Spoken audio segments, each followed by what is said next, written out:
BFM Business, intégral placement, 10h midi, 100% placement. Jean-François Filiatre et Marché Gagnant sont avec nous. Bonjour Jean-François. Bonjour Cédric. Ça va ? Ça va. Ouais, ça va. Je ne vous cache pas, avec cette canicule, je me demande si j'ai pas pris un petit coup de chaud. Cela dit, je pense que les téléspectateurs, les auditeurs s'en foutent. Oui, je vous confirme. Votre sujet cette semaine ? Je me demande si nous ne sommes pas profondément injustes envers les professionnels et plus particulièrement les banquiers. Parce qu'en fait, en y réfléchissant bien, je trouve que les banques françaises sont absolument formidables. Vous avez vraiment pris un coup de chaud là. Vous n'avez pas regardé votre relevé de frais bancaires ou... Oh, tout ça, vous relevez de frais, tout ça, c'est des mesquineries. Sachez par exemple qu'en décembre dernier, les banquiers ont été gentiment invités par le président de la République et ils ont gentiment accepté de ne pas appliquer les hausses de tarifs qui étaient prévues au 1er janvier. Les baisses, elles, en revanche, elles ont eu lieu. Oui, bon, enfin c'était un pouillème.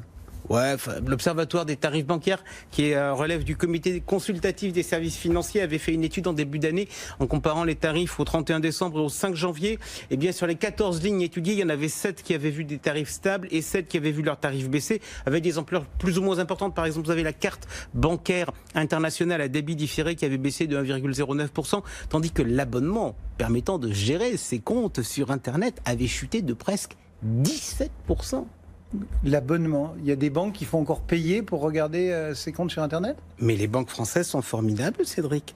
Je vous le dis, il y a aussi le plafonnement des incidents de paiement, histoire de ne pas mettre un peu plus la tête sous l'eau à des gens qui sont en difficulté financière. Bon d'accord, vous êtes ironique ce matin. Vous les trouvez vraiment bonnes, nos banques ? Je trouve en fait qu'elles sont cool, qu'elles sont vraiment très cool avec ma copine Choupinette. Et je vais vous le prouver en chiffres. Alors déjà, nous cessons d'entendre que les banquiers sont formidables. Pourquoi ? Parce qu'ils financent l'économie. Si vous voulez faire propre aujourd'hui, vous dites vous financez l'économie réelle. Je ne sais pas, ça vous rappelle peut-être le petit débat de la semaine dernière. Bon, les banques disent effectivement, elles financent l'économie. Parfait. Mais ils financent qui ? Et pour quel montant ? Alors, je ne vous cache pas, je suis allé regarder les chiffres de la Banque de France pour en avoir le cœur net. Alors, pour commencer, pour avoir des ordres de grandeur, je vous rappelle les encours de l'assurance vie en France, 1700 milliards d'euros. Alors, à votre avis, les encours prêtés par les banques à l'économie réelle, c'est-à-dire les entreprises et les ménages, est-ce que c'est plus ou est-ce que c'est moins que ce chiffre ? S'ils disent qu'ils financent beaucoup, c'est plus. Eh bien, j'aime votre esprit de déduction. Vous avez raison, c'est exactement 2300 milliards. Et à votre avis, qui est le plus financé, les entreprises ou les ménages ? Vu la tonalité que prend, ou la tournure que prend votre chronique, je dirais Choupinette, non ? Ouais, mais pourtant on se dit quand même que les besoins de financement des entreprises, c'est important. Alors, je vais commencer par ce poste-là. Une entreprise, pour se financer, elle a besoin de trésorerie. Il y en a pour 250 milliards.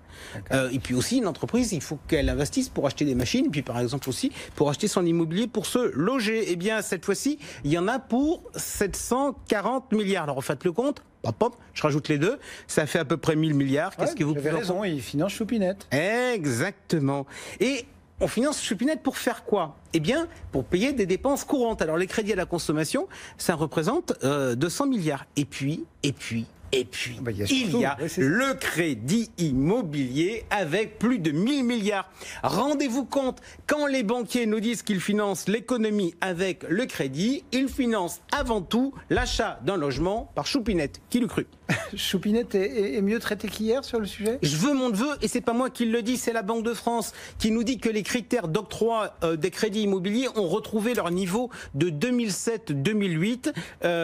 On nous dit ça dans une récente étude. Juste, je vous rappelle, 2007-2008, c'était une époque formidable où la bulle du crédit immobilier, les subprimes, avaient explosé aux États-Unis. C'était un crédit très particulier. La France est à l'écart quand même, non ? Alors, si on regarde le marché du crédit, la Banque de France, elle est très sereine.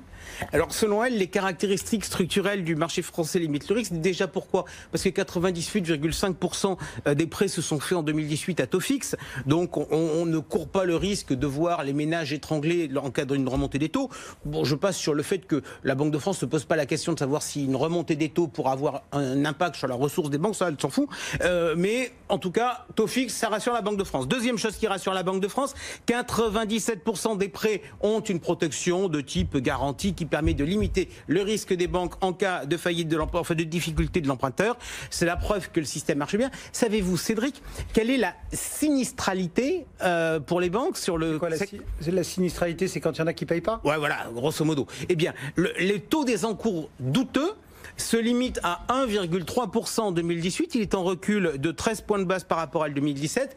Et le coût du risque est considéré par la Banque de France comme étant négligeable à 3 points de base. Et voyez-vous, quand je vois ça, d'un coup, soudain, les banquiers, ils tombent un peu de leur piédestal. Pourquoi ? Parce que le rôle d'un banquier, c'est de prendre les bons risques pour financer l'économie. Et là, qu'est-ce que je découvre? Que les banquiers, ils financent principalement la maison de Choupinette, alors je suis content pour elle, et qu'en pratique, selon les autorités, leur prise de risque est minime. Je ne suis pas sûr que ce soit très glorieux. Cela dit, il y a une autre question qui me turlupine. À quoi ça sert cette profusion de crédit? À part permettre aux banquiers de dire qu'ils financent l'économie et de permettre au secteur de l'immobilier d'avoir des prix anormalement élevés. Et vous êtes le seul à vous poser la question ou pas? Non, la Banque de France s'interroge sur la soutenabilité du développement du crédit. Alors pour info, il a baissé depuis 2008 partout en Europe. Sauf chez nous. On est même passé en termes d'endettement au-dessus du niveau des Espagnols. Alors nous, on continue de s'injecter de la dette en intraveineuse. Et attention, je précise, quand je dis nous, je ne suis pas en train de parler de l'État. Je suis en train de parler de Choupinette, de vous, de moi, de Guillaume. Bref, la Banque de France cherche les effets pervers de la situation. Et premier constat qu'elle fait, les effets de richesse seraient marginaux en France.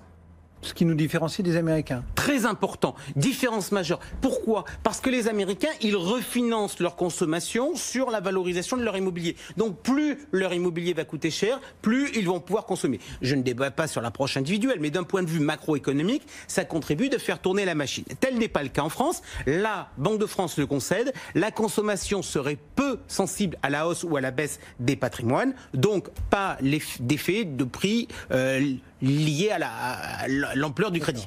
Est-ce que la Banque de France voit des effets négatifs, des potentiels effets négatifs? L'augmentation du service de la dette finirait par peser par la consommation des ménages et par ricocher sur l'économie. Si vous donnez trop d'argent à votre banquier pour financer votre logement, vous risquez fort d'en manquer pour acheter d'autres choses. Bref, on commence quand même à évoquer les effets pervers du système. Bon, votre avis à vous? Moi, je rigole quand j'entends parler sur les prix de l'immobilier, de la confrontation de l'offre et de la demande. Le sujet des prix, c'est avant tout lié à l'offre de crédit. Je dis bien à l'offre de crédit et pas seulement au niveau des taux d'intérêt. Pourquoi? Parce que les taux d'intérêt, ils baissent depuis 35 ans, alors que les conditions d'octroi des crédits, elles ont profondément changé depuis 20 ans. Alors, vous savez, mon côté rebelle et un peu indépendant m'amène à ne pas avoir de très grande passion pour les fils à la patte. Et un crédit, c'est quoi? C'est un fil à la patte qui vous enchaîne de manière plus ou moins violente. Alors, depuis 2007, la durée des crédits, elle est restée stable, tout comme le taux d'effort moyen. Bref, grosso modo, c'est combien on met pour rembourser son crédit par rapport à ses revenus.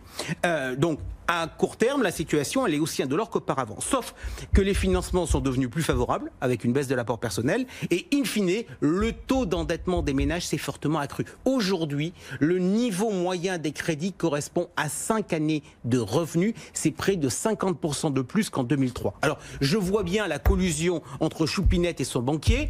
Choupinette, elle aime l'immobilier. Le banquier, il veut prétendre financer l'économie. Je vois bien aussi les courtiers qui nous adressent des communiqués de presse pour faire le buzz tous les mois en disant c'est le moment, on gagne du pouvoir d'achat, etc. Moi, je m'interroge, à long terme, est-ce que ce système est vraiment sain? Le franc-parler de Jean-François Filiat chaque semaine. On vous retrouve tout à l'heure. Jean-François, vous répondrez aux questions des auditeurs pour Marché Gagnant.